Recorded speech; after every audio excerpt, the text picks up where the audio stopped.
recommended constructions of watertight bulkheads in ships as per SOLAS regulation.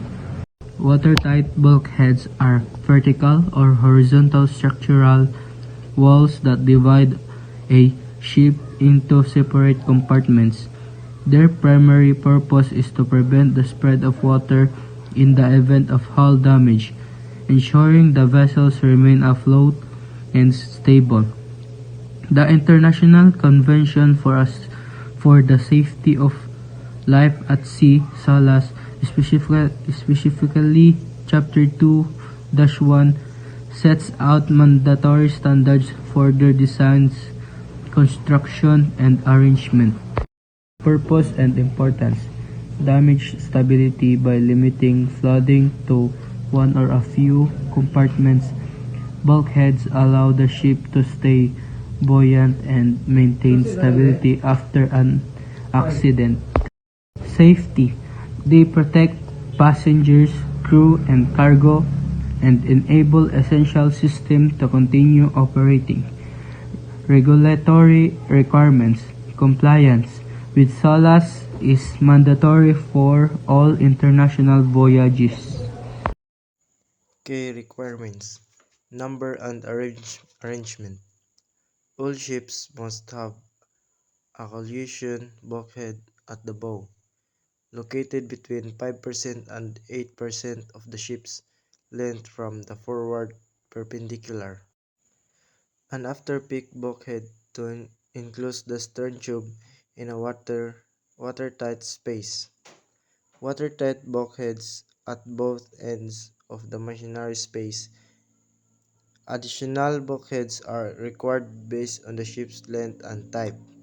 Passenger ships have the strictest subdivision standards. Materials and constructions. This builds from steel or equivalent materials with sufficient strength to withstand water pressure or resist deformation.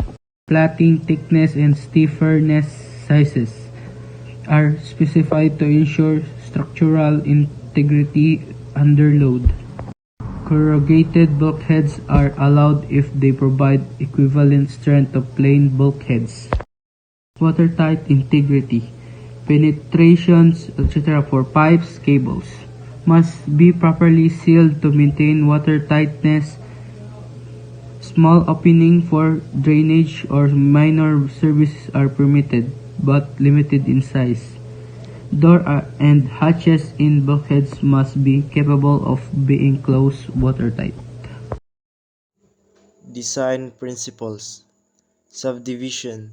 The ship is divided into compartments such that flooding in a single compartment will not cause sinking or excessive instability.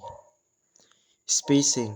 The maximum distance between bulkheads is determined by the ship's length, type, and intended service.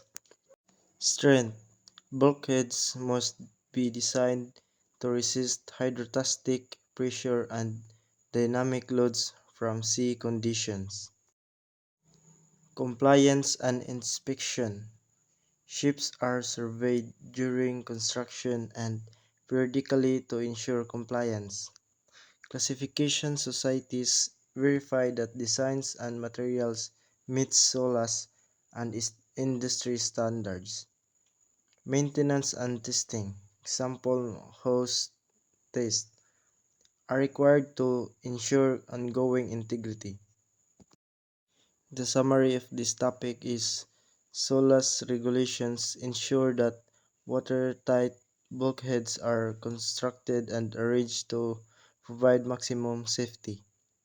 By dividing the ship into watertight compartments, they act as a critical line of defense against flooding, enabling vessels to survive damage and protect lives at sea.